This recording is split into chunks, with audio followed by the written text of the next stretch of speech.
ওম শান্তি। আজকে 12ই ফেব্রুয়ারি 2026-এ বাবার অমূল্য মহাবাক্য আমরা শুনব। আজকের এই মহাবাক্যতে বাবা বলেছেন, মিষ্টি বাচ্চারা, এ হলো কয়ামতের অর্থাৎ বিনাশের সময়। রাবণ সবাইকে কবরস্থান করেছে, বাবা এসেছেন অমৃত বর্ষা করে সাথে নিয়ে যেতে। তো বাবার কর্তব্য এবং রাবণের কর্তব্য সম্পূর্ণ বিপরীত।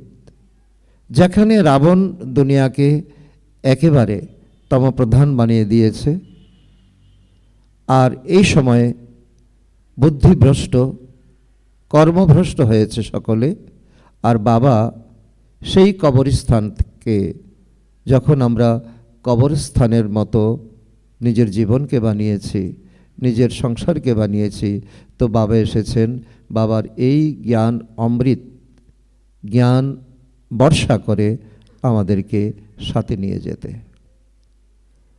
আজকের মুরলী থেকে প্রশ্ন, শিব বাবাকে ভোলা ভান্ডারীও বলা হয় কেন? কি এমন কর্তব্য তিনি করেছেন বা কি ওনার বিশেষতা? উত্তর, কারণ শিব ভোলানাথ যখন আসেন তখন গণিকা, অহল্যা, কুবজাদের কল্যাণ করে তাদেরও বিশ্বের মালিক বানিয়ে দেন। তিনি আসেন পতিত দুনিয়ায় এবং পতিত শরীরে, তাই তিনি হলেন ভোলা বাবা, তাই না?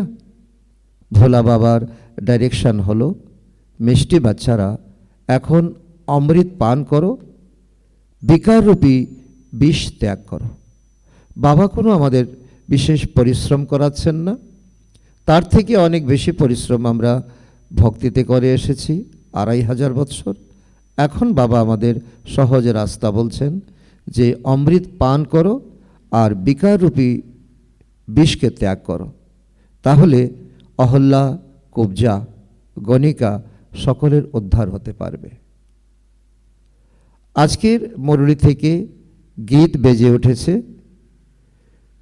দূর দেশের নিবাসী এসেছে পরের দেশে, রাবণের দেশে। আর এই সময় পিতা পরমাত্মা ছাড়া এই দুনিয়াকে, রাবণের দুনিয়াকে রামের দুনিয়া বানানো কোনো মানুষের কর্তব্যের মধ্যে পড়ে না। ওম শান্তি।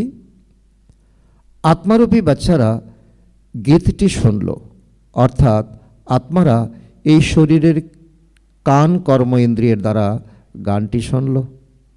দূর দেশের পথিক আসেন, তোমরাও তো হলে পথিক, তাই না? সকলে আমরা মুসাফির, আমরা পর্যটক, আমরা পথিক। সব মনুষ্য আত্মারা হলো পথিক। আত্মার কোনো গৃহ নেই, আত্মা হলো নিরাকার। নিরাকারী দুনিয়ায় থাকে নিরাকারী আত্মারা, সেই স্থানকে বলা হয় নিরাকারী আত্মাদের ঘর, দেশ বা লোক, অর্থাৎ পরমধাম। এই জগৎকে জীব আত্মাদের দেশ বলা হয়। এই জগতে আমরা শরীর নিয়ে, আমরা এই নাটকে আমরা যার যার পার্ট আমরা প্লে করছি। সেই জন্য বাবা বলছে, তো এই জগৎকে জীব আত্মাদের দেশ বলা হয়। ওটা হলো আত্মাদের দেশ। সেখান থেকে আত্মারা এখানে এসে যখন শরীরে প্রবেশ করে তখন নিরাকার থেকে সাকারে পরিণত হয়। এমন নয় আত্মার কোনো রূপ নেই, রূপও নিশ্চয় আছে, নামও আছে। এত সূক্ষ্ম আত্মা বিশাল পার্ট করে শরীরের দ্বারা। তো সবটি বিষয়ই বাস্তবে আমাদের অনুভব করার মতো বিষয়, আর অনুভব আমাদের এই সময় করতে হবে।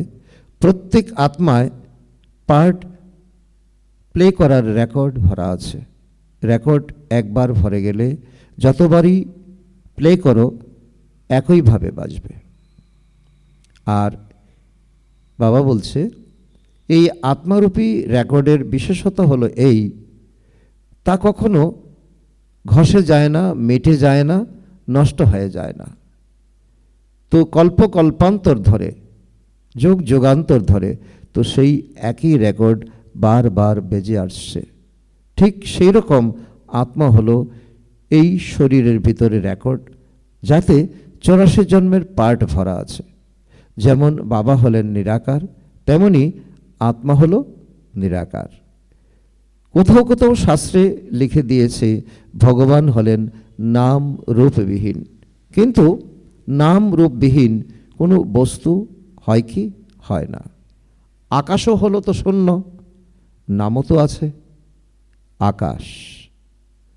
আকাশকে তার শেষ প্রান্ত কখনো খুঁজে পাওয়া যায় না, তার জন্য আকাশকে অন্তহীন বলা হয়েছে। কিন্তু তারও তো নাম আছে আকাশ। নামবিহীন কোনো কিছুই সংসারে হয় না। মানুষ বলে পরমপিতা পরমাত্মা, দূর দেশে তো সব আত্মারা বাস করে, এটা হলো সাকার দেশ। এখানেও দুটি রাজ্য চলে। এই দুনিয়াতে সাকার দেশে জীব আত্মাদের এই নাট্যমঞ্চে তো দুটি রাজ্য চলে, এক রাবণ রাজ্য আর দ্বিতীয় রাম রাজ্য। অর্ধেক কল্প রাম রাজ্য, অর্ধেক কল্প রাবণ রাজ্য। তো বাবা কখনো বাচ্চাদের জন্য দুঃখের রাজ্য বানাবেন কি? কখনো বানাতে পারেন না। লৌকিক পিতাও বাচ্চাদের জন্য কখনো দুঃখের ঘর, দুঃখের সংসার বানাতে পারেন না। ঠিক তেমনি পরমপিতা পরমাত্মা তো বাচ্চাদের জন্য কখনো দুঃখের দুনিয়া বানাতেই পারেন না। বলা হয় ঈশ্বর দুঃখ সুখ প্রদান করেন, বাবা বুঝান। এটা তোমাদের ভুল। বাবা বুঝান আমি কখনো নিজের সন্তানদেরকে দুঃখ প্রদান করি না। আমার নামই হলো দুঃখহর্তা সুখকর্তা, এটাই আমার দিব্য কর্তব্য। এই সময় আমি তোমাদেরকে দুঃখ হরণ করি এবং সুখ প্রদান করি। এই মানুষের ভুল ধারণা। বাবা বলছেন এটা তোমাদের ভুল ধারণা, ভুল ব্যাখ্যা। ঈশ্বর কখনো দুঃখ দেন না। এই সময়টাই হলো দুঃখদাম। অর্ধকল্প রাবণ রাজ্য তো কেবল দুঃখই প্রাপ্ত হয়, সুখ একটুকু নেই। সুখদামে যদিও দুঃখ থাকে না, নামই তার স্বর্গ। বাবা স্বর্গের রচনা করেন। এখন তোমরা হলে সঙ্গমে।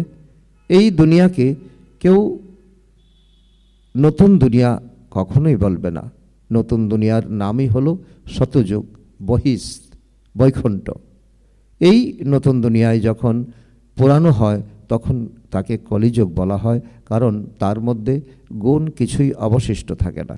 নতুন জিনিস সুন্দর, পুরানো জিনিস একটু কম সুন্দর হয়, তাই পুরানো জিনিস নষ্ট করা হয়। মানুষ বিষ পান করাকেই সুখ ভাবে, কারণ এখন বিষ পান মানে বাবা বলছে এখন দৈহিক সুখ।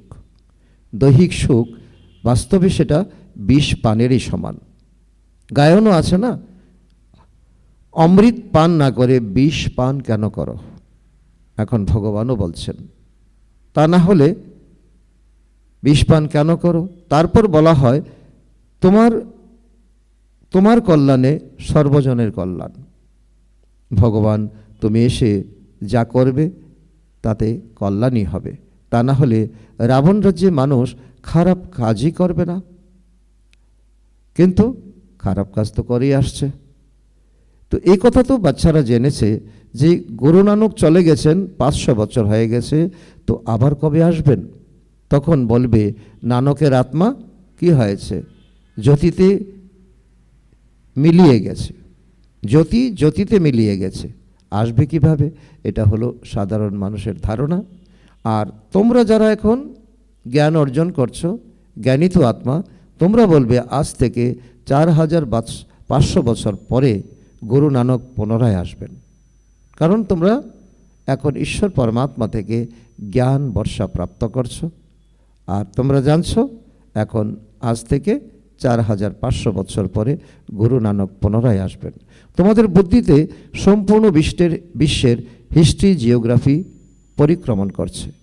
তো এই সময় হলো, তো সব হলো তমপ্রধান। একই কি বলা হয়, কায়ামতের সময়, অর্থাৎ বিনাশের সময় বলা হয়। সব মানুষ তমপ্রধান, আর এখানে মানুষের জীবনযাত্রা তমপ্রধান। সব মানুষ তো যেন মৃত, সবার জ্যোতি নিস্তেজ হয়ে আছে। টিম টিম করছে। বাবা আসেন সবাইকে জাগ্রত করতে। বাচ্চারা যারা কাম চিতায় বসে ভস্ম হয়ে গেছে তাদেরকে অমৃত বর্ষা করে জাগ্রত করে সঙ্গে নিয়ে যাবেন। এটা হলো বাবার কর্তব্য এবং বাবার প্রতিশ্রুতি। মায়া রাবণ কাম চিতায় বসিয়ে কবরস্থান করে দিয়েছে এই দুনিয়াকে, সকল মানুষকে রাবণ রাজ্য করে দিয়েছে। সবাই ঘুমিয়ে পড়েছে। এখন বাবা জ্ঞান অমৃত পান করাচ্ছেন। এবারে কোথায় জ্ঞান অমৃত আর কোথায় সেই জল? শিখ ধর্মের মানুষদের বড় দিন হয়, তখন ধুমধাম করে পুকুর পরিষ্কার করে, মাটি বের করে, তার নাম রেখেছে অমৃতসর, অমৃতের পুকুর। গুরু নানকও বাবার মহিমা করে গেছেন অত্যন্ত সুন্দর। তিনি বলেছেন এক ওঙ্কার সত্য নাম। উনি সর্বদা সত্য বলেন। তিনি পিতা পরমাত্মার দিকেই ইশারা করেছেন। সত্যনারায়ণের কাহিনী আছে। সত্যনারায়ণের কাহিনী আমরা ঘরে ঘরে পাঁচালি আমরা পড়ি, তাই না? মানুষ ভক্তির মার্গে কত রকমের কাহিনী শুনিয়েছে। অমর কথা, তিজরির কথা, সত্যনারায়ণের কথা। বলে শঙ্কর বসে পার্বতীকে কাহিনী শুনিয়েছিলেন। শঙ্কর তো সূক্ষ্ম বতনে থাকেন, সেখানে কি কাহিনী শুনিয়েছেন? এইসব কথা বাবা বসে বোঝান যে বাস্তবে তোমাদের অমর কথা শুনিয়ে অমর লোকে নিয়ে যেতে আমি এসেছি। মৃত্যু লোক থেকে অমর লোকে নিয়ে যাই আমি। বাকি সূক্ষ্ম বতনে পার্বতী কি দোষ করেছে যে তাকে অমর কথা শোনাবেন? শাস্ত্রে তো অনেক কথা লিখে দিয়েছে। সত্যনারায়ণের সত্য কাহিনী তো নেই। তোমরা সত্যনারায়ণের কাহিনী অনেকবার শুনেছ হয়তো। তাহলে কেউ সত্যনারায়ণ স্বরূপে পরিণত হয়েছ? কেউ হয়নি, কেউ হয়ও না, বরং আরও পতিত হয়ে যায়। এখন তোমরা বাচ্চারা বুঝেছ আমরা নর্থ থেকে নারায়ণ আমরা এই সময় ঈশ্বরীয় জ্ঞান থেকে আমরা প্রাপ্ত করছি, নারী থেকে লক্ষ্মী হচ্ছি। এই হলো অমর লোকে যাওয়ার প্রকৃত রূপে সত্যনারায়ণের কথা। কারণ এখন তোমার মধ্যে সেই সচেতনতা এসেছে এবং সেই সৎকর্ম তুমি করছো যে এই কর্ম করে আমি নর থেকে নারায়ণ হতে পারবো, নারী থেকে লক্ষ্মী হতে পারবো। তিজরির কথা বা কাহিনী তোমরা আত্মারা এখন জ্ঞানের তৃতীয় নেত্র প্রাপ্ত করেছ। বাবা বুঝান তোমরাই গুল অর্থাৎ ফুল সমপূজ্য ছিলে। তারপর 84 জন্মের পরে তোমরাই পূজারী হয়েছ।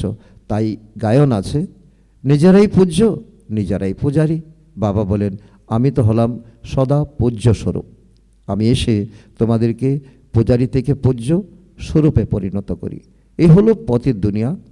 শতযুগে পূজ্য পবিত্র মানুষ, এই সময় পূজারী পতিত মানুষ। সাধু সন্ন্যাসীরা গান করে পতিত পাবন সীতারাম। এই শব্দগুলি হলো রাইট। সব সীতারা হলো ব্রাইডস। এই সময় সব আত্মারূপী সীতারা বাবা আমাদের আত্মাদেরকে বলছেন তোমরা হলে ব্রাইডস, তোমরা হলে কনে। তারা বলে হে রাম এসে আমাদের পবিত্র করো। সব ভক্তরা আহ্বান করে, আত্মা আহ্বান করে হে রাম। গান্ধীজি গীতা পাঠ পূর্ণ করে বলতেন হে পতিত পাবন সীতারাম। এখন তোমরা জানো গীতা কিন্তু কৃষ্ণ শোনাননি। বাবা বলেন তো অপিনিয়ন নিতে থাকো, সেবা করতে থাকো, অপিনিয়ন নিতে থাকো যে ঈশ্বর সর্বব্যাপী নন। গীতার ভগবান হলেন শিব, কৃষ্ণ নন। প্রথমে তো জিজ্ঞাসা করো গীতার ভগবান কাকে বলা হবে? ভগবান নিরাকারকে বলবে নাকি সাকারকে বলবে? প্রশ্ন করো সকলকে, সকলের সামনে ধাঁধা ছেড়ে দাও। কৃষ্ণ তো হলেন সাকার, শিব হলেন নিরাকার। তিনি শুধুমাত্র এই দেহটি লোনে নেন, মাতার গর্ভে জন্ম নেন না। তিনি অজন্মা, অভোক্তা, অজনী সর্ববা। ইনি ব্রহ্মার শরীরে প্রবেশ করেন, ব্রহ্মার শরীরকে তিনি লোনে নেন। শিবের নিজস্ব কোনো শরীর নেই। এখানে এই মনুষ্য লোকে স্থূল শরীর আছে। বাবা এসে প্রকৃত সত্যনারায়ণের কাহিনী শোনাচ্ছেন ব্রহ্মার শরীরকে ব্যবহার করে। বাবার মহিমা হলো পতিত পাবন, সর্বের সদ্গতিদাতা, সর্বের উদ্ধারকারী, দুঃখ হরণকারী, সুখ প্রদাতা। তো বাবার যেমন মহিমা তেমন তিনি কর্ম সম্পাদন করেন। আচ্ছা, সুখ কোথায় আছে? এখানে তো হওয়া সম্ভব নয়। এখানে সকল আত্মাই এখন তমপ্রধান, রাবণের দুনিয়া হয়ে গেছে, এখানে তো সুখ সম্ভব নয়। সুখ প্রাপ্ত হবে অন্য জন্মে, যখন পুরানো দুনিয়া শেষ হয়ে স্বর্গের স্থাপনা হয়ে যাবেন। তার জন্য এই সময় আমরা পড়াশোনা করছি, এই সময় আমরা ধ্যান তপস্যা করছি, ত্যাগ করছি। আচ্ছা, কার বন্ধন থেকে উদ্ধার করেন? বাবা তার উত্তরে বলেন, রাবণের বন্ধন থেকে। রাবণ অদৃশ্য, কিন্তু তার অসীম শক্তি। এই হলো দুঃখধাম, তাই না? উনি তখন গাইড হয়ে যান। বাবা বলে, তোমরা যখন এখন সংকল্প করো, আর বাবা তাতে গাইড হয়ে তোমাদেরকে এখন সাহায্য করেন। এই শরীর তো এখানে শেষ হয়ে যায়, সর্ব আত্মাদের তিনি নিয়ে যান। প্রথমে স্বজন, পরে স্বজনই যায়। শিব বাবা হলেন অবিনাশী সুন্দর স্বজন, সকল আত্মাদের বর হলেন তিনি। সবাইকে দুঃখ থেকে মুক্ত করে পবিত্র বানিয়ে তিনি ঘরে নিয়ে যান। বিবাহের পরে যখন আসে, তখন প্রথমে থাকে বর বা স্বামী, পরে থাকে বধূ বা স্ত্রী, তারপর তাকে তারপর থাকে বরপক্ষের লোকজন। এখন তোমাদের মালা হলো এই রকম। উপরে শিব বাবা ফুল, তাকে নমন করবে। তারপর যুগলদানা হলো ব্রহ্মা সরস্বতী। তারপরে থাকো তোমরা, যারা বাবার সহযোগী হয়েছ। এই রুদ্র জ্ঞান যজ্ঞে যারা এখন তন মন দিয়ে বাবাকে আমরা সহযোগ করছি, বাবা বলছে তোমরা থাকো সেই দানাতে। ফুল শিব বাবার স্মরণের দ্বারা তোমরা সূর্যবংশী, বিষ্ণুবংশীর মালা হও। ব্রহ্মা সরস্বতী হলেন লক্ষ্মীনারায়ণ, লক্ষ্মীনারায়ণ হয়ে যান ব্রহ্মা সরস্বতী। তো এই চক্র চলতে থাকে। ব্রহ্মা সরস্বতী হন লক্ষ্মীনারায়ণ, লক্ষ্মীনারায়ণ 84 জন্মগ্রহণ করে হন ব্রহ্মা সরস্বতী। ওনারা পরিশ্রম করেন, তবেই তো পূজনীয় হন। কেউ জানে না মালা কি জিনিস। অজ্ঞানতাবশত মালা ভক্তরা জপ করতেই থাকে। 16,108 মালা হয়, বড় বড় মন্দিরে রাখা হয়। তখন কেউ এদিক থেকে কেউ ওদিক থেকে টানে। ব্রহ্মা বাবা তো মুম্বাইয়ে লক্ষ্মীনারায়ণের মন্দিরে যেতেন, গিয়ে মালা জপ করতেন, রাম নাম জপ করতেন। কারণ ফুল তো হলেন একমাত্র বাবা, শিব বাবা, তাই না? তো ফুলকেই রাম রাম বলে। তারপর পুরো মালা মাথায় নিয়ে প্রণাম করে। জ্ঞান কিছুই নেই। পাদ্রীরাও হাতে নিয়ে মালা জপ করে।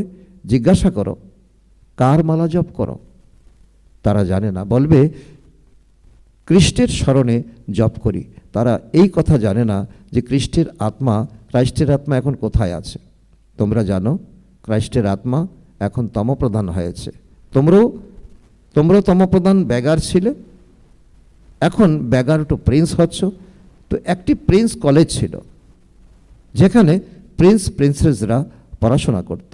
তোমরা এখন পড়াশোনা করো 21 জন্মের জন্য, স্বর্গের প্রিন্সেস হওয়ার জন্য। এই শ্রীকৃষ্ণ হলেন প্রিন্স, তাই না? কৃষ্ণের 84 জন্মের কাহিনী লেখা আছে। মানুষ কি জানে? এইসব কথা শুধু তোমরা জানো, ভগবানও বাঁচো। উনি হলেন সবার পিতা। তোমরা গডফাদারের কাছে জ্ঞান প্রাপ্ত করছো। উনি স্বর্গের স্থাপনা করেন, তার নাম হলো সত্যখণ্ড। এটা হলো মিথ্যাখণ্ড। সত্যখণ্ড তো বাবা স্থাপন করবেন, মিথ্যাখণ্ড রাবণ স্থাপন করবেন। রাবণের রূপ তৈরি করে অর্থ কিছু বোঝে না। এই কথা কারো জানা নেই যে রাবণ আসলে কে, যাকে দহন করার পরেও জীবিত হয়ে যায়। বাস্তবে 5টি বিকার স্ত্রীর, 5টি বিকার পুরুষের, একই বলা হয় রাবণ। তাকেই দহন করা হয়। রাবণ মেরে সোনা লুট করে, তোমরা বাচ্চারা জানো। তো এটা হলো কাটার জঙ্গল। মুম্বাইয়ে বাবুলনাথের মন্দির আছে। বাবা এসে কাটাদের ফুলে পরিণত করেন। সবাই একে অপরকে কাটা বিদ্ধ করে, অর্থাৎ কাম কাটারি চালাতেই থাকে। তাই এর নাম কাটার জঙ্গল। সত্যযুগকে গার্ডেন অফ আল্লাহ বলা হয়। সেই ফুলগুলি কাটাতে রূপান্তরিত হয়ে যায়, কাটাগুলি পুনরায় ফুলেতে রূপান্তরিত হয়। তো বাবা বলছেন এইভাবে চক্র ঘুরে ঘুরে আসছে। এখন তোমরা 5 বিকারকে জয় করো। এটাই হলো তোমাদের পড়াশোনা, এটাই হলো তোমাদের সফলতা, এটাই হলো তোমাদের সিদ্ধিপ্রাপ্ত। এই রাবণ রাজ্যের বিনাশ তো হবেই, শেষে মহাযুদ্ধ হবে, প্রকৃতরূপে সত্য বিজয় দশমী পালনও হবে। রাবণ রাজ্য বিনাশ হবে, তখন তোমরা লঙ্কা লুটবে, তোমরা সোনার মহল প্রাপ্ত করবে। এখন তোমরা রাবণের উপরে জয় লাভ করে স্বর্গের মালিক হও। বাবা সম্পূর্ণ বিশ্বের রাজ্যভাগ্য প্রদান করেন, তাই তাকে কি বলা হয়? শিব ভোলা ভাণ্ডারী বলা হয়। এবং তিনি বলেন গণিকা, অহল্যা, কুবজাদের সবাইকে বাবা বিশ্বের মালিক করেন, তিনি হলেন ভোলানাথ। সকলকে তিনি ঢেলে দিতে এসেছেন, তিনি দাতা, তিনি আসেনও পতিত দুনিয়ায়, পতিত শরীরে। কিন্তু যারা স্বর্গের উপযুক্ত নয় তারা বিষ পান ত্যাগ করে না। বাবা অত্যন্ত গভীর আমাদেরকে ইঙ্গিত দিচ্ছেন, যারা স্বর্গের উপযুক্ত নয় তারা তো বিষ পান করতেই থাকবে, দেহরূপী বিষ পান। বাবা বলেন, বাচ্চারা এখন এই হলো শেষ জন্ম, এই শেষ জন্মে তোমরা প্রতিজ্ঞা করো, পবিত্র হও। এই বিকারগুলি তোমাদের আদি মধ্য অন্ত তো দুঃখ দিয়ে এসেছে, তোমরা কি এই এক জন্মে বিষ পান ত্যাগ করতে পারো না?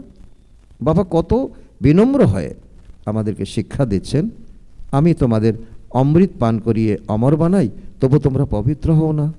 বিষ ব্যতীত, সিগারেট মদ ব্যতীত তোমরা থাকতেই পারো না। বাবা কি বলেন? বিষ ব্যতীত, সিগারেট মদ ব্যতীত থাকতে পারে না। আমি অসীম জগতের পিতা, আমি তোমাদের বলছি বাচ্চারা, এই একটি জন্ম পবিত্র হও, তাহলে তোমাদের স্বর্গের মালিক আমি বানিয়ে দেব। পুরানো দুনিয়া বিনাশ এবং নতুন দুনিয়ার স্থাপনা করি, এটাই হলো বাবার কর্তব্য। বাবা এসেছেন সম্পূর্ণ দুনিয়ার দুঃখ থেকে উদ্ধার করে সুখধাম শান্তিধাম নিয়ে যেতে। এখন সব ধর্ম বিনাশ হয়ে যাবে, এক আদি সনাতন দেবী দেবতা ধর্মের পুনরায় স্থাপনা হচ্ছে। গ্রন্থেও পরমপিতা পরমাত্মাকে অকাল মূর্ত বলা হয়। বাবা বলেন, তো বাবা হলেন মহাকাল, কালেরও কাল, মৃত্যুরূপী কাল। কাল তো এক দুজনকে নিয়ে যাবে, আমি তো সব আত্মাদের নিয়ে যাব, তাই মহাকাল বলা হয়। ভগবানের আরেক নাম হলো মহাকাল। তিনি যেমন ভোলানাথ, তিনি মহাকালও বটে। বাচ্চারা, বাবা এসে তোমাদের খুব বুদ্ধিমান বানিয়ে দেন। এখন বুদ্ধিমান হয়ে আমাদের বুদ্ধিমানের মতো এখন জীবনকে সুন্দর করতে হবে, আর এটাই হলো বাবার প্রকৃত শিক্ষা। আচ্ছা, মিষ্টি মিষ্টি হারানিধি বাচ্চাদের প্রতি মাতা পিতা বাপ দাদার স্মরণের স্নেহসমন আর সুপ্রভাত। আত্মাদের পিতা তার আত্মারূপী বাচ্চাদের জানাচ্ছেন নমস্কার। আমরা আত্মারূপী সন্তানরা আমাদের মাতা পিতা বাপদাদাকে জানাই স্মরণের স্নেহসমন, সুপ্রভাত ও নমস্কার। ধন্যবাদ বাবা, ধন্যবাদ। আজকের মুরলী থেকে ধারণার জন্য মুখ্যসার পয়েন্ট নম্বর 1, এই শেষ জন্মে বিষ ত্যাগ করে অমৃত পান করতে হবে এবং করাতে হবে। কাঁটাদের ফুলে পরিণত করার সেবা করতে হবে। নাম্বার 2 পয়েন্ট, বিষ্ণুর গলার মালার একটি মুক্ত হতে বাবার স্মরণে থাকতে হবে। সম্পূর্ণ সহযোগী হয়ে বাবার সমান দুঃখহর্তা হতে হবে। আজকের মাতা পিতা বাপ দাদার বাচ্চাদের জন্য বরদান, নিজের অলৌকিক আত্মিক বৃত্তির দ্বারা সকল আত্মাদের উপর নিজের প্রভাব বিস্তারকারী মাস্টার জ্ঞান সূর্য ভব। নিজের অলৌকিক আত্মিক বৃত্তির দ্বারা সকল আত্মাদের উপর নিজের প্রভাব বিস্তারকারী মাস্টার জ্ঞান সূর্য ভব। যেরকম কোনো আকর্ষণকারী জিনিস আশেপাশের আত্মাদেরকে নিজের প্রতি আকৃষ্ট করে, তার প্রতি সকলের অ্যাটেনশন যায়, সেরকমই যখন নিজেদের বৃত্তি অলৌকিক আত্মায় পরিপূর্ণ হয়, তখন তোমাদের প্রভাব অন্য আত্মাদের উপর শত পড়বে। অলৌকিক বৃত্তি অর্থাৎ পৃথক এবং প্রিয় হয়ে থাকার স্থিতি শত অনেক আত্মাদেরকে আকর্ষিত করে। এরকম অলৌকিক শক্তিশালী আত্মারা মাস্টার জ্ঞান সূর্য হয়ে নিজেদের প্রকাশ চারিদিকে ছড়িয়ে দেয়। আজকের স্লোগান, সদা সমানের সিটের উপর স্থির থাকো, তাহলে সর্বশক্তি তোমাদের অর্ডার মানতে থাকবে।